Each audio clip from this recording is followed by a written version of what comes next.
రాష్ట్రంలో ప్రభుత్వ పాఠశాలలు వెలవెలబోతున్నాయి, ప్రైవేట్ పాఠశాలలు కలకల్లాడుతున్నాయి. ఇది నా మాట కాదు,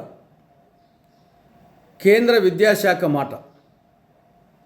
కేంద్ర విద్యాశాఖ 2025-26 విద్యా సంవత్సరానికి సంబంధించి ఒక నివేదిక ఇచ్చింది ఆంధ్రప్రదేశ్కు సంబంధించి. ఆ నివేదిక ప్రకారంగా రాష్ట్రంలో ఏడాదికి ఏడాది ప్రభుత్వ ఎయిడెడ్ పాఠశాలల సంఖ్య తగ్గిపోతూ ఉంది. ఈ పాఠశాలల్లో చేరే విద్యార్థుల సంఖ్య తగ్గిపోతూ ఉంది. అదే సమయంలో ప్రైవేట్ పాఠశాలల సంఖ్య పెరుగుతూ ఉంది.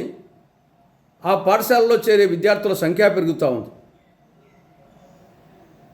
2023-24 విద్యా సంవత్సరంలో ఆంధ్రప్రదేశ్లో అటు ప్రభుత్వ ఇటు ఎయిడెడ్ విద్యా సంస్థల్లో పాఠశాలల సంఖ్య 45,991 ప్రభుత్వ ఎయిడెడ్ పాఠశాలలు.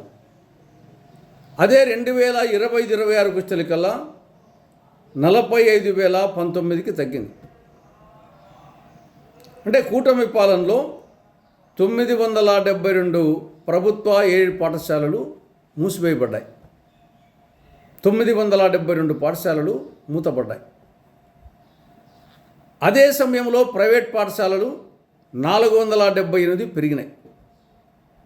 ఇక విద్యార్థుల సంఖ్య తీసుకుంటే 2023-24లో ప్రభుత్వ ఎయిడెడ్ పాఠశాలల్లో కలిసి 41,75,600 మంది ఉంటే 2025-26 నాటికి 35,89,160 మంది, అంటే 5,86,440 మంది తగ్గిపోయినారు విద్యార్థులు. పాఠశాలల సంఖ్య తగ్గింది, విద్యార్థుల సంఖ్య తగ్గింది. అదే సమయంలో ప్రైవేట్ పాఠశాలల్లో విద్యార్థుల సంఖ్య 2,86,916 పెరిగింది. దీని ఏమనాలి? రాష్ట్రంలో ప్రభుత్వ విద్యారంగం పురోగమన పథంలో ఉందనాలనా, తిరోగమన పథంలో ఉందనాలనా? ప్రతిరోజు ముఖ్యమంత్రి గారు, విద్యాశాఖ మంత్రి రాష్ట్రంలో విద్యారంగం గురించి గొప్పగా చెప్పుకుంటుంటారు, సెల్ఫ్ డబ్బా కొట్టుకుంటుంటారు. కానీ పరిస్థితి చూస్తే రివర్స్లో ఉంది. కేవలం ఈ 2 ఏళ్ల కాలంలో 972 ప్రభుత్వ పాఠశాలలు మూసివేయబడ్డాయి.